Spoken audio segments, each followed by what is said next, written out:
আচ্ছা এখন এটার সাথে কি মিশাবো? মরিচ, লবণ। আমি কি দিব? হাসা দিন। হাসা মানে এই যে এটা দেব না? আচ্ছা ওটা বড় আছে, এটা লাগবে নাকি দাদি? ওইটাই দিন। আচ্ছা না এটা না। আর কি দেব বলেন? পেঁয়াজ দিন। পেঁয়াজ।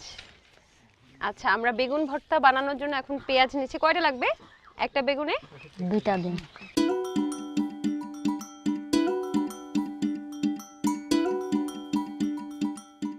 আমি আর পারছি না, আপনি করেন। মরিচ লাগবে, কাঁচা মরিচ। আচ্ছা কাঁচা মরিচ এখানে আছে দেখতে পাচ্ছি। কয়টা লাগবে চাচি দাদি? দেন 2টা।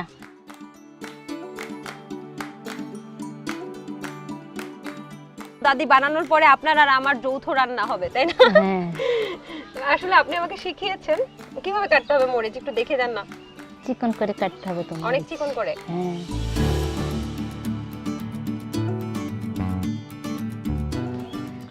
লবণ দেন। লবণ। আচ্ছা এটা লবণ না? হ্যাঁ। লবণ কতটুকু দিতে হবে? পরিমাণ মতো না?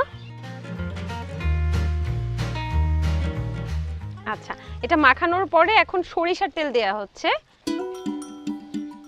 পরিমাণ মতো আর কি, যতটুকু লাগে না? বাহ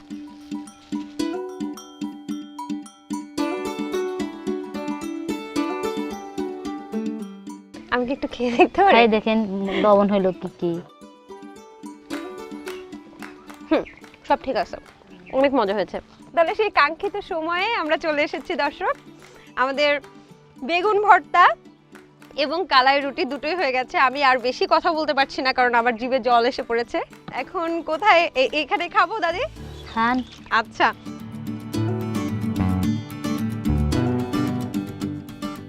দর্শক এই কালাই রুটিটা মূলত শক্ত দেখা গেল, এখানে যদিও শক্ত দেখা যাচ্ছে কিন্তু আসলে কিন্তু এটা একটা নরম, মানে এই যে ধরছি যখন ছিটছি তখন একদম নরম নরম ভেতরে।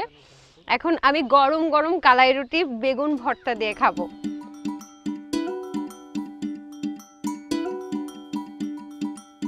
তাহলে এটা অসম্ভব মজা। দাদি অনেক কষ্ট করে বানিয়েছেন।